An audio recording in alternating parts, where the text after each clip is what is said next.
तो सबसे पहले सर्वप्रथम पूतना आई।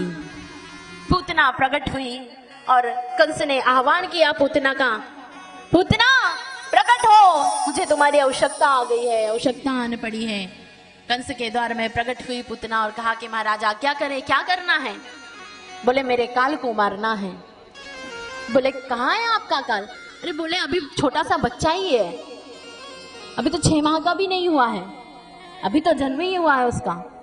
बोले बस इतनी सी बात, छोटे से बालक का वध करना है भगवान, ये तो मेरा चुटकी का काम है। बोले बस तो फिर पूतना जाओ। पर तुम जाओगी कैसे? तुम मेरे काल को मारने के लिए जाओगी कैसे? यदि जहां भी मेरा काल होगा और तुम यदि वहां ऐसे जाओगी तो तुम्हें कोई उनके गांव में प्रवेश करने देगा? तुम तो राक्षसी और दिखने में इतनी भयानक, कोई आने थोड़ी ना देगा तुम्हें। कंस से कहने लगे पूतना उसकी टेंशन आप मत लो, उसकी चिंता आप मत करो, मैं बढ़िया से सुंदर सा रूप बना करके जाऊंगा, कोई पहचानेगा भी नहीं। अब पूतना गई है गोकुल में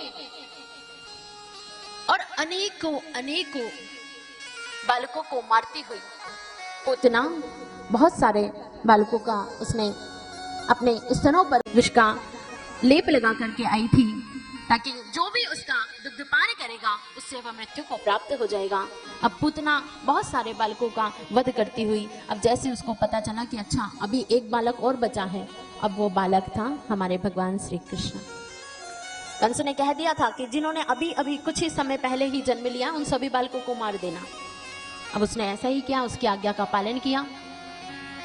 अब सभी लोग आज जब गोकुल में भगवान श्री कृष्ण का जन्म हुआ तो सब लोग तो आनंद मना रहे हैं, उत्सव मना रहे हैं, और इधर ये पूतना आदम की।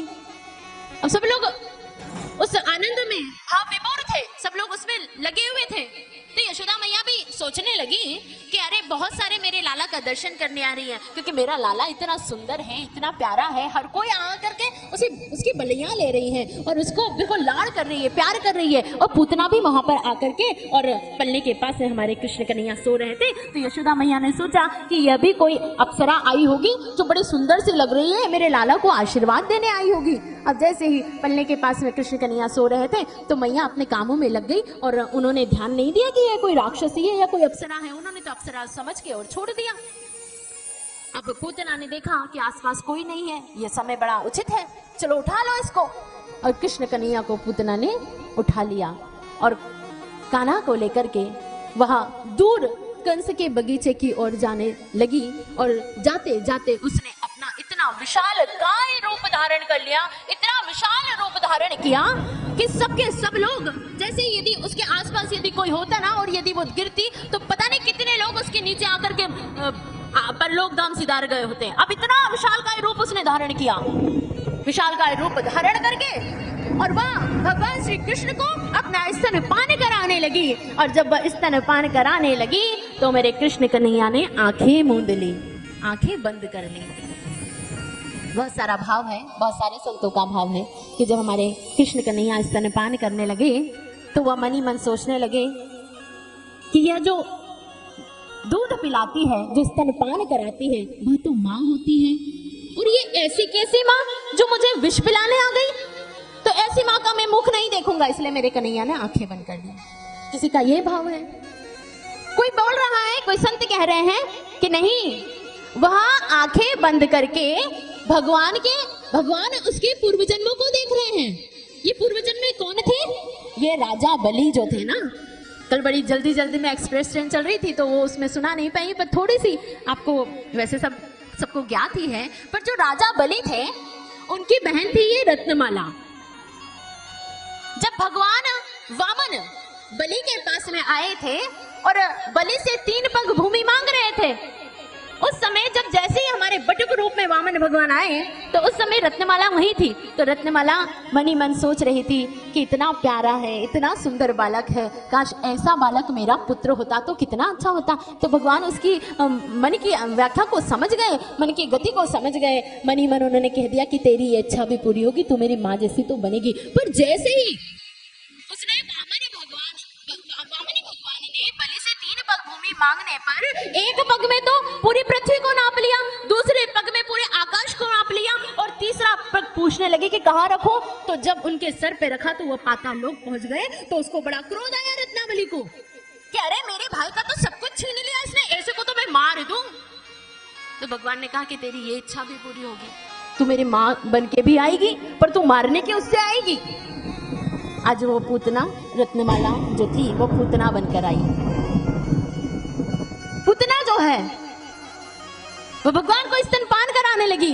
किसी संत का भाव है कि मेरे कृष्ण कन्या तो छोटे से और वह तो बड़े होंगे तो वो तो माखन खाना जानेंगे भैया, क्योंकि नंद बाबा के यहाँ है जिनके घर 9 लाख देनो वो तो माखन खाएंगे, दूध खाएंगे, माखन मिश्री का भोग लगाएंगे। अब ये तो जन्म होते ही या तो विष पिलाने आ गई। तो भगवान श्री हमारे महादेव जो हैं वो उनका ध्यान कर रहे थे कि भगवान मैं तो माखन मिश्री खाने के लिए गोकुल में आया हूँ, पहली बार ही आप तो विष पिलाने के लिए यहाँ पे ये लोग मुझे विष पिलाने आ गए, थोड़ी कृपा करो मुझ पर। अब आप विष पीने का काम तो आपका है, तो थोड़ा सा ये जो विष है इसको हटा करके और इसको भी मैं माँ की गति दूंगा, पर ये विष को आप विष का जो कड़वाहट है जो जहर है इसको समाप्त कर दो। तो वो बाबा महाकाल का ध्यान करने लगे थे, वो नीलकंठेश्वर का ध्यान करने लगे थे। बहुत अपनी अपनी भाव संतों ने इसमें दिया है। पर मेरे कन्हैया जब स्तनपान करने लगे तो उन्होंने अपनी आंखें को मूंद लिया, अपनी आंखें बंद कर ली। जब आंखें बंद कर ली और पूतना स्तनपान कराने लगी तब कृष्ण कन्हैया स्तनपान भी करने लगे। और अब स्तनपान करते करते पूतना के प्राणों को प्रभु खींचने लगे, उसके प्राण निकालने लगे। जैसे प्राण निकलने लगे तो पूतना कहने लगी अरे काना छोड़ दे, अरे काना छोड़ दे। हमारे कृष्ण कन्हैया बोलते हैं हमें तो पकड़ वो आवे है, छोड़ने तो आवे ही ना। यदि एक बार कोई मेरे पास में आ जाए तो बाद में मैं उसको छोड़ता नहीं हूं, पर मेरे पास में एक बार आओ तो अब ये पूतना चाहे मुझे मारने आई हो पर अब मैं इसकी गति सुधार के रहूंगा। और माँ का स्थान आज पूतना को भी प्रभु ने दिया है और ऐसी माता की गति भी पूतना को आज मिली है। धन्य है मेरे ठाकुर, धन्य है मेरे भगवान श्री कृष्ण जो मारने की दृष्टि से आई थी, जो भगवान को द्वेषता के भाव से आई थी, पर प्रभु ने उसको भी माँ का स्थान दे दिया। इतना दयालु कोई दूसरा हो नहीं सकता।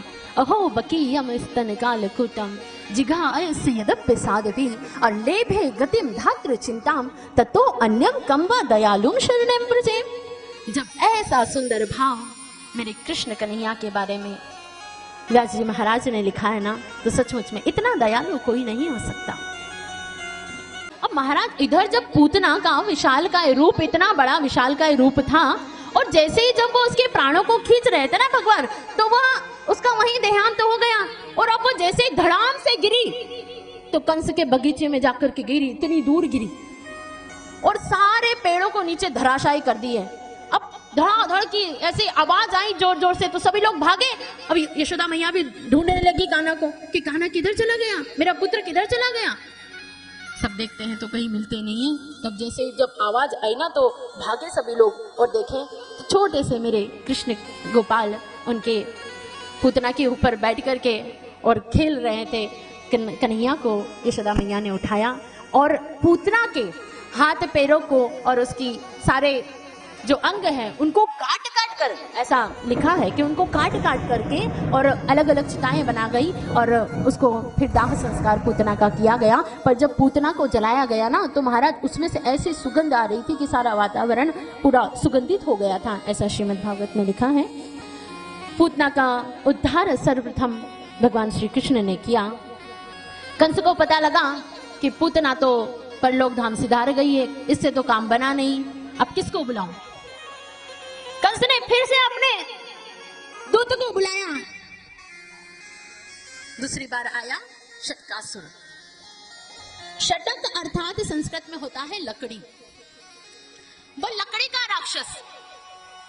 मेरी यशोदा मैया ने मेरे कृष्ण कन्हैया को बड़ा ही सुंदर सा तैयार किया। इतना सुंदर तैयार करके बढ़िया सुंदर से वस्त्र पहना करके बिल्कुल काजल वाजल लगा करके छोटी बना करके और इतना सुंदर मेरे कृष्ण कन्हैया को जब तैयार करके उन्होंने छकड़े में सुला दिया। छकड़े में सुलाया और मैया अपने काम में लग गई। छकड़े में सुला करके मैया अपने काम में व्यस्त हो गई। इधर शटकासुर आया और शटक यानी लकड़ी होता है, तो वो लकड़ी के उस छकड़े में उस असुर ने प्रवेश कर लिया। अब असुर ने उसमें प्रवेश कर लिया। मेरे कान्हा इधर से बोल रहे हैं, अच्छा अब तू आया है, अब तेरी बारी है। अब छकड़े में प्रवेश किया। अब भगवान छकड़े के नीचे ही उसी आसन के ऊपर, एक छोटे से आसन के ऊपर मैया ने सुला दिया था कि आराम से इसको छाया वाया। अब भगवान ने जैसे ही अपना पैर उठाया और उस छकड़े को आकाश मार्ग में लेकर के गए, और आकाश मार्ग में जब गया और जैसे आकाश मार्ग से नीचे गिरा, सटकासुर का उद्धार भी प्रभु ने कर दिया। तृणावर्त आया, तृणावर्त का उद्धार भी प्रभु ने किया। अब सब लोग कहने लगे कि इतनी छोटी सी आयु में ये बड़े बड़े राक्षसों को मार रहा है, ये कोई साधारण तो होगा नहीं। सब लोग उन्हें भगवान मानने लगते हैं। तब कान्हा जी कहते हैं, यदि ये लोग मुझे भगवान मानने लगे तो मुझे लाड़ कौन करेगा, प्यार कौन करेगा? क्योंकि प्रभु तो ना प्रेम के भूखे हैं, लाड़ के भूखे हैं।